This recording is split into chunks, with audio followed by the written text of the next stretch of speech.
Yan, hello. Yung bakod sa labas ng Baras Bakal Elementary School, ako ang gumawa nung part lang na walang lettering kasi hindi ako gumawa nun. Alam niyo na kung bakit sinasabi kong hindi ako gumawa nun, ha? Ang gawa ko lang doon sa bakod sa labas ng Baras Bakal Elementary School ay yung mga dahon-dahon, yung tatawag nun, foliage, kasama yung may aso, yung Siberian Husky dog doon, at may 4 na ibon. Yan, gawa ko po yan. Lahat ng may mga dahon lang hanggang doon sa dulo ng bakod. Gawa ko yan.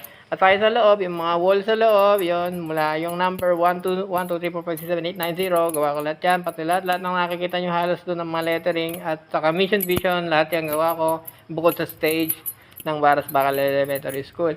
At saka ito lang, not so lately, pinagawa rin nila sa akin yung school directory doon. Kung nakikita niyo yung school directory ng Baras Bakal Elementary School, ako rin pong gumawa niya. Si Kuya Mox, Kuya Marlon. Okay, thank you po. Salamat.